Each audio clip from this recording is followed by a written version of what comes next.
I mean, they really took away a lot of their restrictions on screen time. I mean, pretty much when they're really little, they're saying no screen time unless it's a FaceTime where the person's like interacting with them. Um, and then anything that's like under 18 months. And then Okay.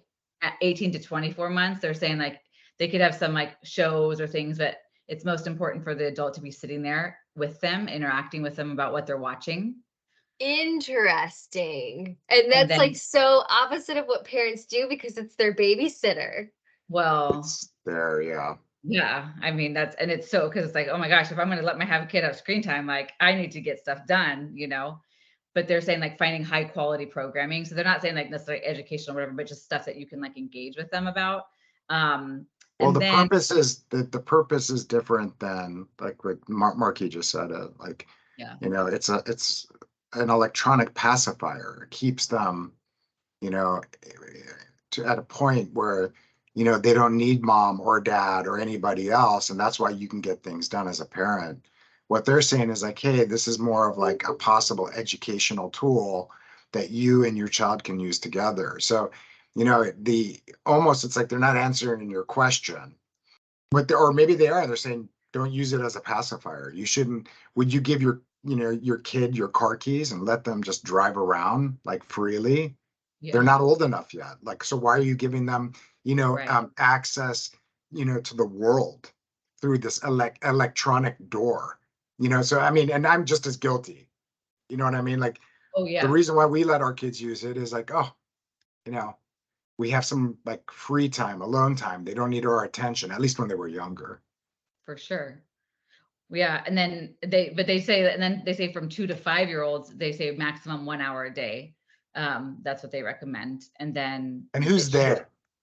the WHO, and the AAP, the American Academy of And is Pediatrics. this based off any research that was conducted or just based off people's kind of professional opinion I and would not do a, survey? I'd have to do a bigger deep dive, but those are the guidelines that they've recently revised. And then anything Mhm. after 5, they really have not put out any specific guidelines because they used to have guidelines even for different age groups, and they pretty much Yeah. are only putting guidelines till 5, and then after that, they talk about all of the things that you should be doing in terms of being mindful about what they're watching, Mhm. overseeing, putting limits, making sure that like there's a big difference between like playing video games or having like access to unlimited YouTube versus like watching other kinds of shows they're like learning from or engaging with. So, but I don't know. I'd have to. That's a great question, Eric, and I'm not sure why Yeah. how they came up with it. Yeah. I'm just curious if like just somebody said like, hey, these are what I think the guidelines should be, which Hmm. we see a lot of that, right? Not in our field, but Right. Wow, very so that's really, subjective, or is it objective? Yeah. yeah, Yeah. that's really interesting. Like actually engaging with them. I just find that so interesting. And I'm just jotting down too, Eric, like your connection of like if you're just giving them access and you're walking away and YouTube automatically plays things and eventually it gets off track and it plays something that a parent would not want their child to see because there's so much on YouTube. Like if you've walked away, you don't get to like catch that they've Sure. accidentally landed on something that they shouldn't have. Mhm. And it's so easy now because you have things like Instagram, TikTok, Facebook, you know, FaceTime, just so many Okay. different things. I did find it says that there's been links to it says too much screen time can be linked to based on their research. So some of it is based on research, and it could be linked obesity, irregular sleep, behavioral problems, impaired academic performance. So it's interesting. Like it makes sense. Obesity, if you're sitting just looking at your phone for hours on end, as opposed to getting up and moving around, I can see obesity. Not being able to fall asleep. I haven't read any of it myself, but I believe there's research on, what happens when you use your phone or an iPad, that blue light, what happens Mhm. that it affects how you fall asleep or how long it takes you to fall asleep. So I'm not sure, but I've heard there's research, Yeah. on that. So I can see that as well. Um, and then, it might be linked to, other things as a result of not going outside and getting enough sun or whatnot. But Right. the behavioral problems are interesting. It says elementary students who spend more than 2 hours a day watching TV, playing video games, or using a computer or smartphone are more likely to have emotional, social, and attention problems. Also, exposure to video games is linked with an increased possibility of attention problems in children. And then it gives you a link to read Are Video Games and Screens Another Addiction? So it's another side, article that it goes to. Interesting. So, and then the last thing that they had said, it linked to less time for play, which, I mean, obviously if they're watching, which, I mean, and I know that there has been a lot of research done about like playing and problem solving and using that, like when they're really little, and also independent play, being able to like keep yourself engaged in doing things versus just like being on a screen. Yeah. I'm going to share something with you guys. I had a really unique experience with my children. Mhm. We had no electricity, we had no internet, and we had no phone access. So think about that for a second. There's no electricity, but if you have no electricity, you can still access in most places the internet through your phone. Right. That means you can access TikTok, Facebook, Instagram, YouTube. That's with no electricity. But then if you have no internet, well, at least you can call people. But when you have no phone, no internet, no electricity, something really interesting happens. You spend a lot more quality time with your family.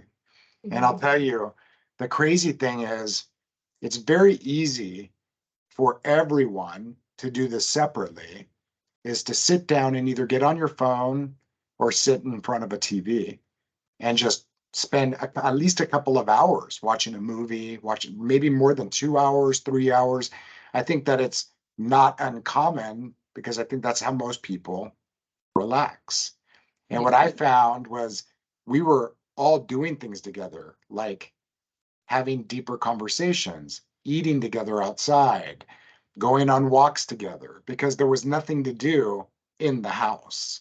So we're getting out, we're moving around, we're having deeper conversations, not having internet, not having phone access. Like we spent a lot of quality time together because there was nowhere to go. I mean, you can walk around the neighborhood, but you're not going to go too far. Right. It wasn't safe. You couldn't watch TV, you couldn't get on the internet. So we spent it was like really cool. Like I enjoyed it. Like I really enjoyed that time. And as soon as we got the electricity back, we didn't have internet right away. We couldn't really watch TV because we relied on Netflix and all those and Spectrum was out. So we still did things even though we had electricity. It's when the internet came back on, even when we had access to our phone, we still did those things. But when the internet came back on, you have 2 teens and a preteen, and they went off to do what they wanted to do, so it's almost better to start that at a young age. Like, looking back, Eric, what would you do differently with your 3 kids? I would have gotten rid of TVs in the house, maybe have a TV in my bedroom, but I would have gotten rid of the TVs in the house, and I would have probably prolonged access to the internet. Although it's hard to say because when all their friends get access to iPhones, they're left out. And so that's a hard thing. But at the same time, maybe have very firm rules about how they can use it and when they can use it. So if they're out of the house and, they need it as a phone, maybe they have access during that time. But, when they come home, they have to turn in the phone, and it's not their phone, it's my phone. Yeah. So. Well, I'm just about to get to that point. Lucy's in 4th right now. And I feel like a lot of people get their phones in 5th grade, 6th grade. That's about around when we gave our kids their phones. Yeah. Pretty much. I keep telling them they aren't going to get it till they're 18, which I don't know if I'm not really saying I'm going to stick to that, but I just keep telling them that. So all their friends know it. They're like, oh yeah, this is I'm not getting it till I'm 18. So it's in her head. So I'm like, well, maybe she won't beg that hard for it if she just knows. I just keep saying it. One cool option, Monica, you can explore that what I had one parent do was the Apple Watch, you can actually set up so that it has its own cell phone line. In which Yeah. case, for those parents that struggle with like, they're waiting at gymnastics, I want them to have the ability to call me and text me. That's literally the only reason I want them to have a phone. You can actually set up the Apple Watch so that they can FaceTime and call and text. So like, if you're a little nervous about the full access to the phone, it is an option. Yeah. And I mean, I'm sure she'll get like a flip phone. Like I've told her, like you probably have the flip phone for like text messaging and for calling.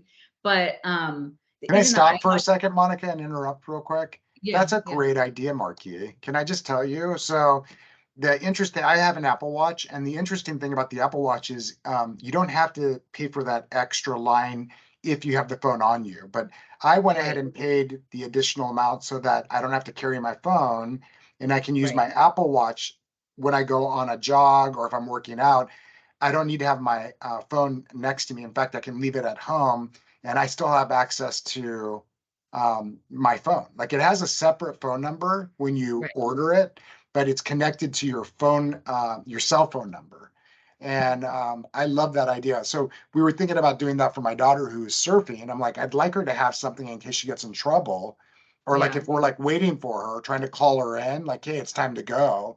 We can call her and she has the Apple Watch. But I didn't think about, I never thought about the fact that it's very difficult to access almost anything on that watch, like Instagram, Facebook.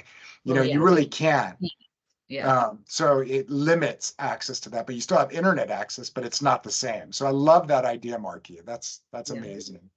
Some of the kids have started getting them at like age, like, or I mean, like second grade, third grade, fourth grade though. And the only problem is that like they call their parents for everything. And instead of like thinking like problem solving a little bit, and it's like, I mean, remember before cell phones, before in those days, like if you were stuck at practice and your mom wasn't there, like what would you do?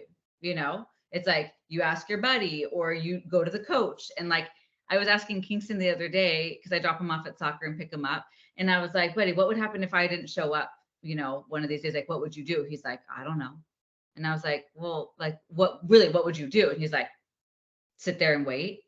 And I was like, no, but like, you gotta like, you have to go up to the coach and let them know. And then they'll contact, whatever. And I just feel like sometimes like the girls, the drama, they'll get into these fights and they'll literally call their mom from the bathroom and be like, Mom, they're being so mean to me. And it's like, no, go downstairs and talk to the adult that's there. Like, I don't know. Sometimes it's like too much contact with the parents. It was really interesting. I have a friend whose daughter is getting recruited for lacrosse, and we're practicing with her how to communicate with people on the phone, because when the coaches call, you have to like interact with them over the phone, and they literally don't do that. Like, I don't remember when you used to have to call your buddy landline, and then you'd have to sit there and talk to Mr. Johnson on the phone so you can get your friend Deb to come to the phone. And you'd have to have those, like, how's your family and this and that. It's like nobody does that anymore, and they don't have to interact with adults in that same way, other than like teachers maybe. But even at that, it's pretty structured and it's face to face. And so like they were really like coaching her and like doing mock discussions on the phone, and like when she spoke with the coaches and how to respond and or whatever. And I was just like, it's just a whole nother world. Yeah. Wow. Well, the classic, you call me when you get there, like you're going to go to a friend's house, call me when you get there, I need to speak to the adult, also is not like really a thing anymore. And so this poor parent is trying to problem solve. And the only option I had for her was make them take a picture. When they get there, they need to like take a picture and prove where they are. And you can see everything. Take a picture of the adult, like, because we did it. We got on the phone and pretended to be the adult, but they're like, we need a different option. I'm like, take a picture of the adult, make them text it. Like, there's no getting out of that. Yeah, they could just text and whole different world. Well, did the articles that you went through, Monica, have anything to say about like what Erica was just talking about, chatting and communicating, like the whole different world of being braver to say something over a text than you would be in person? Like it's a whole different etiquette. Did they get into that?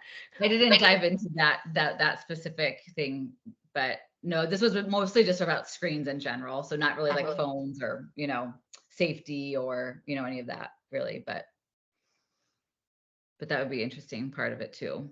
Right, right. It's like the article, the basic level was talking about like how you need to actually participate in screen time with them. It's like such a foundational skill for all the things we're talking about now. Yeah. Like teaching, you have to teach it that young. You have to start before they're 2, and start monitoring it then, because it becomes much harder later. I will say I'm, anytime, I mean, just kind of like that other person that commented on the post, like starting young and just like establishing it is just so much easier. But it's so hard to know what's going to come up unless you're talking to people that are giving you advice of like, this is what's going on. Like, Eric's telling me what's going on with their teens. And it makes me think like, okay, so what can we front load now? But you have to be like, I mean, because you don't know what things are going to come up because you're not at that stage yet. You don't know everybody's going to get an iPhone in 5th grade. And then when that does happen, you're like, oh, So, and technology is going to keep changing. So it's like, you can only know what you know right now. But I think it is easier to start younger and just start those like systems in place. But I mean, one thing that we're really trying right now is like Cameron and I need to do a better job of not having our phones with us, like when we go to bed. And I know that like, because we're already telling Lucy to get off her iPad, and her iPad has to be charged in our room. And it's like, but we're also not necessarily modeling that because we're laying in bed watching our phones. So like, those are things like right now I'm aware that we need to like curb our, because it's like, yes, you can say like you have to do what I say and I can do whatever I want. But at the same time, it's like, it's also not great for us either. Like, so if we're talking about, what you should and should be doing with the phone, but I do talk to Lucy a lot about scrolling, and I tell her that even as adults, we have a hard time with like Instagram or YouTube when they show you the next screen. I said, even for adults, it's hard to get off of it. You get sucked in. That's the whole point of it. So I talked to her like, I'm like, I have to set timers. I have to do these things. And like, that's why I'm telling you to do it too. But I think that's just, I don't know. It's always the rest, like the game, trying to figure all that part out. I like that you are encouraging ways for her to get herself off. I feel like a common parent loop is the getting them off the electronics, but the instruction is coming from you and the follow through is coming from you rather than that ownership of getting off yourself.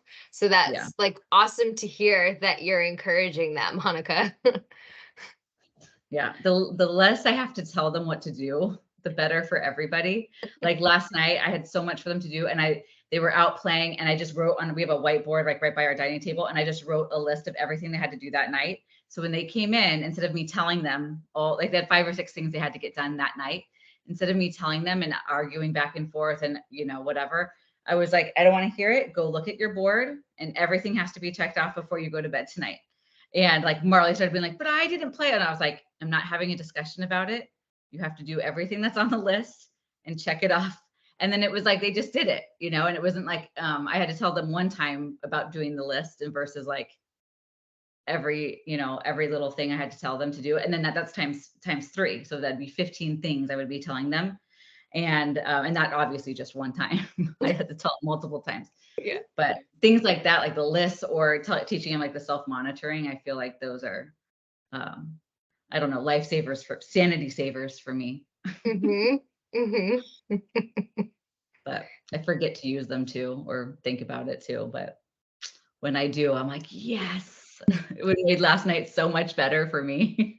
And for them, because I don't feel like I'm nagging, So anyway. Okay.